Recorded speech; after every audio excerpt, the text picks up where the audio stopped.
Salut les passionnés, nous allons voir aujourd'hui une matière première naturelle que tout le monde connaît, le cassis. Bien sûr, on le retrouve un peu partout dans l'alimentation, les confitures, les sirops, les glaces, la crème de cassis pour le fameux kir.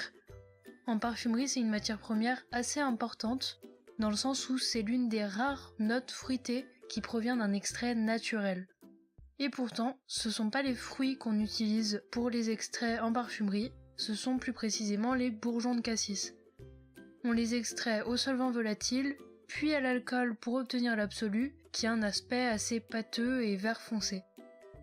Faut savoir que c'est un extrait qui est cher, notamment parce qu'il faut 300 kg de bourgeons pour produire seulement 1 kg d'absolu.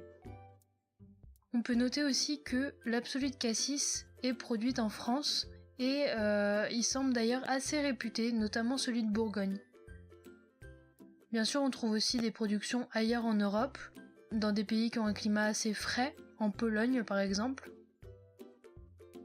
Pour ce qui est de l'odeur, pour moi c'est une odeur très verte, un peu soufrée, avec une note très prononcée pipi de chat, qui est assez caractéristique du cassis. Pour d'autres, ça fera pas du tout cette note pipi de chat ou parfois même transpiration, et ça peut apparaître beaucoup plus fruité apparemment. Par contre, c'est donc un extrait qui est assez puissant, en plus de cette note pipi de chat qui peut être plus ou moins dérangeante selon la personne, et c'est donc plutôt délicat à utiliser et à doser dans un parfum.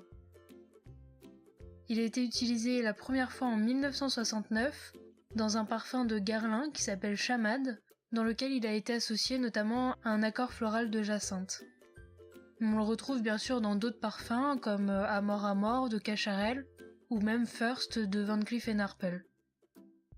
On l'utilise aussi parfois dans les arômes ou bien dans l'industrie pharmaceutique. Il a d'ailleurs des propriétés anti-inflammatoires.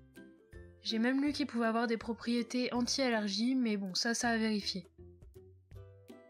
Voilà, c'était une vidéo assez courte, mais j'espère que ça vous a plu. Si oui, n'oubliez pas de vous abonner pour ne pas rater les prochaines vidéos.